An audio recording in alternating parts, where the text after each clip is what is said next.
ברוכים הבאים לפודקאסט הראשון שלנו של מרכז גלילות. אנחנו לפני אירוע מאוד מרגש שהולך להתרחש כאן, שנקרא ניסים וכישלונות, שיצרה ומנחה אותו עמית חכמוב. שלום עמית. היי חן, מה קורה? בסדר, מה שלומך? בסדר גמור. מרגישה שזה ערב נס או כישלון, אנחנו פה ברקע של סופה, סופה די דרמטית. כן, כן, תמיד הערבים האלה איכשהו מתקשרים למצב במדינה, כי תמיד המצב במדינה הוא בין נס לכישלון. נכון. אז איכשהו זה עובד. איך עלה לך קצת, ספרי על הרעיון לערב הזה, הוא גלגול בעצם של ערב שנקרא כישלונות מפוארים, נכון? כן, אז יש את ערב כישלונות מפוארים, שזה ערב שאני עושה כבר 3 שנים במקום שנקרא בית של סולידריות.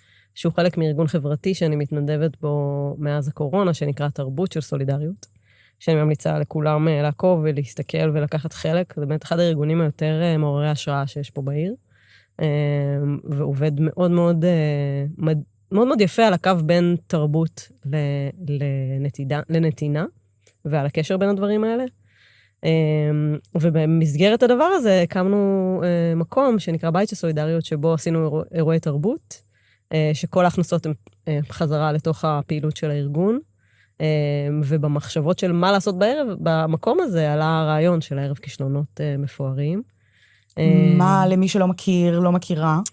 זה ערב שעולים בו... וגם לא מצולם, נכון? נכון, כן. אין לו תיעוד בעצם, אז ספרי לנו קצת, שתפי אותנו מה קורה שם. אז אני אגיד שזה בעצם ערב שעולים בו בין 5 ל6 אנשים, וכל אחד מספר סיפור של בערך 10 דקות, על כישלון.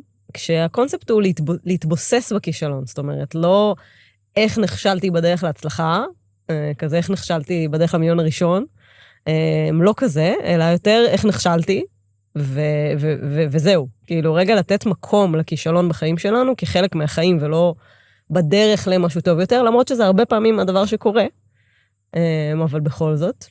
הסיבה שהחלטנו לא לצלם את הערבים האלה, זה כי מאוד מאוד רצינו שאנשים שיגיעו יכלו לספר את זה, ולא להיות באיזה מחשבות של הדבר הזה הולך להיות חשוף, והולך לרדוף אחריהם כל חייהם, ולייצר איזה מרחב מוגן, שבעצם אומר, מי שכאן עכשיו ישמע את הסיפור, ואני אשחרר אותו לאוויר העולם, והוא יהיה כאן, והוא יישאר אצל האנשים האלה.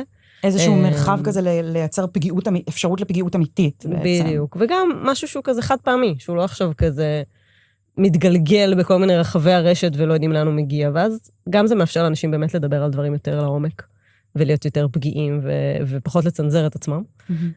וגם קצת כאילו מצחיק, אנחנו מול מצלמות, אבל קצת כזה, כאילו קצת נמאס שהכל מתועד והכל עולה והכל זה, כאילו יש משהו נחמד בזה שאני יודעת כקהל שבאתי לערב שהוא עכשיו חד פעמי, אם אני פה אז שמעתי את זה, ואם אני לא פה אז אני אין לי איך לשמוע את זה יותר. יש בזה איזו חוויה כקהל גם מבחינת החוויה של האירוע שמאפשרת איזה משהו כזה. וגם בעקבות מה שאת אומרת עכשיו, ובגלל שזה גם ערב של סטורי טלינג בעצם, אז איך את בוחרת את המשתתפים, משתתפות? אז זו שאלה טובה, זה הרבה אינטואיציה. חלקם זה אנשים שיצא לי להכיר במסגרת עבודה שלי, שאני צלמת ובימאית קולנוע, טלוויזיה, אז לפעמים אני נפגשת ונתקלת באנשים שבא לי לשמוע אותם, ומרגיש לי שהם יתאימו. לפעמים פונים אליי, ובודקים אם מתאים שיעלו. היי עמית, אני יכול לשתף, כן, בא לי לספר על כישלון. כמה אני כושלת.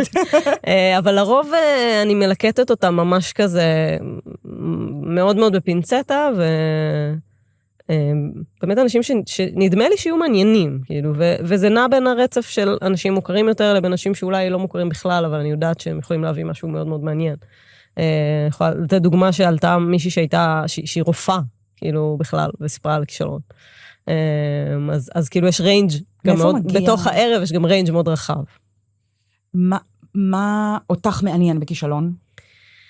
אז אני אגיד אולי איך הגעתי בכלל לבנות את הערב הזה, אז אני אתן את הקרדיט לאורית שלמדה איתי, אני עשיתי תואר שני בבצלאל, בתקשורת חזותית, ובאחד הקורסים היא באה עם רעיון לעשות ספר כזה של כישלונות של אנשים שהיא מעריצה. ושכל החיים היא כזה הסתכלה עליהם מלמטה.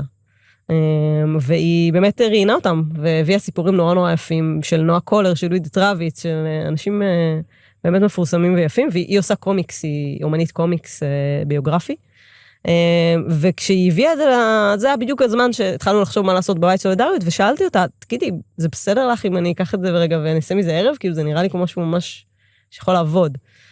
ולא רק שהיא אמרה כן, אלא היא גם באה בעצמה וסיפרה סיפור בערב הראשון, ומאז אני תמיד דואגת גם באמת להזכיר אותה, כי היא באמת השורש של הדבר, וממנו זה צמח, והפך להיות הערב הזה.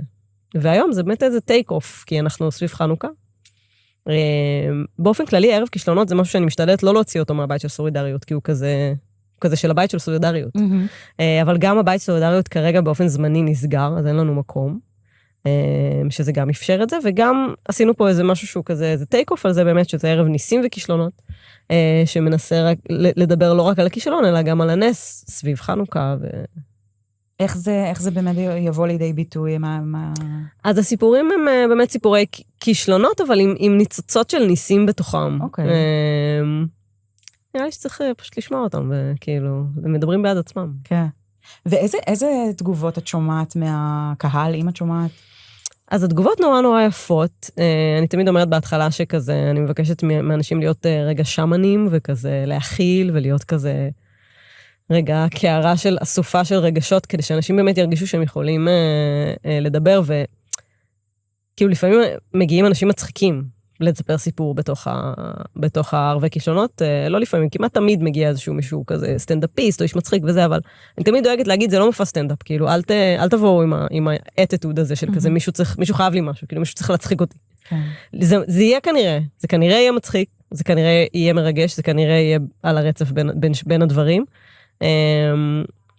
והתגובות הן בהתאם, כי זה באמת איזו תחושה של ערב שהוא מאוד כזה אינטימי, ועמוק, ואנשים כזה מספרים דברים, גם אם הם עושים אותם מצחיק, זה עדיין סיפור על כישלון, אז כאילו, זה עדיין קשה לספר את זה. תגידי, איך את מרגישה את הקשר בין איך שהחברה שלנו היום תופסת את המושג כישלון, לבין מה שהערב שלך מביא לתוך התמונה הזאת?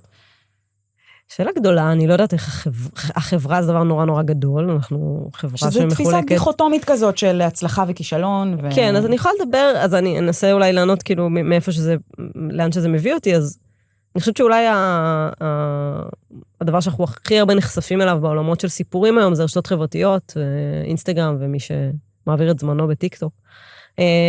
ושם אני מרגישה שיש מגמה יפה שהתחילה מאוד ממקום של כזה רק הצלחה וסקסס ואיזה משהו כזה, עדיין יש את זה, כן? כאילו איזה מין פסדה כזאת של כזה, הנה אני, ואיך אני מוצלחת, והנה אני כל היום בחופשות וכולי וכולי, ופחות הביאו את המקומות הפגיעים, ואני מרגישה שבשנים האחרונות יותר ויותר נחשפים המקומות הפגיעים יותר, לפעמים זה גם באיזו ציניות מסוימת ובאיזשהו ניצול מסוים, אבל גם לפעמים לא, ולפעמים פתאום יש איזה, נחשפת איזושהי פגיעות פתאום אצל כל מיני אנשים מפורסמים, ואנשים שיש להם קהל, ואנשים שבאים לספר את הסיפור שלהם, שאנשים עוקבים אחרי החיים שלהם, פתאום הם הבינו שהריינג' צריך להיות קצת יותר רחב, כן. של מה שהם רוצים לספר. הזדהות, לייצר איזשהו משהו אנושי יותר. בסוף זה סיפורים, כאילו, בסוף כן. אנחנו אוהבים לשמוע סיפורים, אנחנו רוצים לשמוע סיפורים, אנחנו חיים על זה, זה כאילו... אז אם מדברות על סיפורים, הבנתי שהערב הזה, יש איזו כוונה לעשות פה במרכז, מרכז גלילות, לעשות איזה סדנת כתיבה בהשראת הערב? נכון, אז אני ותמר, המנהלת באמת מדהימה של המרכז הזה, מבשלות איזה רעיון של לבדוק אם יש אנשים שהיו רוצים לבוא ולעשות, לכתוב בעצם את הכישלון, ואז לעשות ערב שבו הם יעלו ויספרו אותו. וזה משהו חדש שאנחנו עוד כזה מנסות להבין איך ומה, אבל בגדול הקונספט שאני מדמיינת זה באמת איזו סדנת כתיבה של מספר מפגשים, שבהם אנחנו מחדדים את הכישלון ועובדים עליו וכותבים אותו וכזה מציגים אותו בפני החברים לסדנה, והאירוע C של הערב הזה יהיה באמת איזשהו ערב כישלונות, שיעלו בו גם אנשים מהסדנה, אבל גם אנשים אחרים אולי יותר מפורסמים, ואז נעשה כזה. אז אם היה לכם תעקבו, נכון? לגמרי. נשמח מאוד שתבואו. תודה רבה, עמית, אנחנו משחררות אותך מפה כן, כן, יש איזה 150 איש שמחכים בצד השני שלה. תודה. תודה רבה לך. שיהיה בהצלחה, תהני. תודה לכם.